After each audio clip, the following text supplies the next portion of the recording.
اور جب فرشتوں کی طرف نسبت کی جائے تو فرشتوں کی طرف نسبت بھی دعا کے معنی میں ہے. اور جب ہم اللہ کی بارگاہ میں یہ دعا مانگتے ہیں کہ اے اللہ اس پیارے محبوب علیہ السلام پر رحمت نازل فرما، تو یہ اللہ کی بارگاہ میں گزارش ہوتی ہے.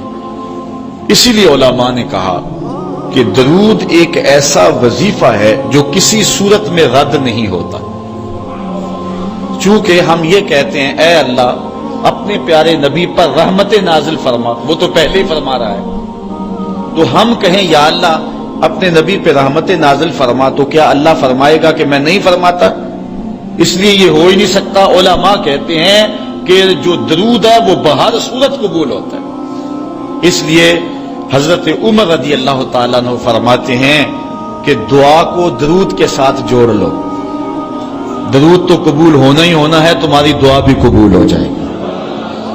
چونکہ اللہ تعالیٰ جل شانہ کی یہ شان نہیں ہے کہ بعض کو قبول کر لے اور بعض کو ترک کر دے. ہماری فقہ کا بھی مسئلہ ہے، اگر آپ نے کسی سے سودا لیا ہے، اس میں کوئی ردی چیز آ گئی اور کچھ صحیح آ گئی، اب یہ نہیں آپ کر سکتے کہ جو صحیح ہے وہ رکھ لیں اور ردی واپس کر دیں. یا تو وہ صحیح کے ساتھ ردی بھی قبول کرنا پڑے گی اور یا پھر جو ہے وہ صحیح بھی واپس کرنا پڑے گی. یہ نہیں ہوگا کہ مرضی کی رکھ لی اور مرضی کی واپس کر لی، یا سارا سودا قبول کرنا پڑے گا یا سارا سودا واپس کرنا پڑے گا.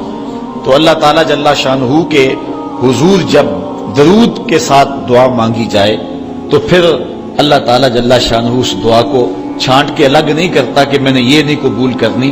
درود کے ساتھ جو مانگی ہوئی دعا ہے اللہ وہ بھی مستجاب فرما لیتا ہے، وہ بھی قبول فرما لیتا ہے.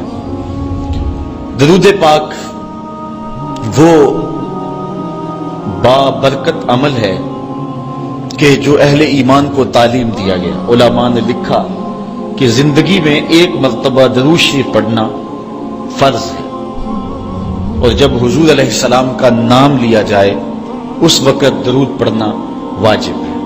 اس کے علاوہ بھی وجود کے اور بہت سارے مقامات علماء نے بیان کیے، اور نمایاں 40 مقامات علماء نے بیان کیے جہاں درود شریف پڑھنا مستحب ہے. لیکن بعض مقامات پہ درود شریف پڑھنا مکروہ بھی ہے، جس کا باتھ روم اور اس قبیل کے اور مقامات اور جگہیں اور جو ہے وہ احوال ایسے ہیں جہاں درود شریف نہیں پڑھا جائے گا.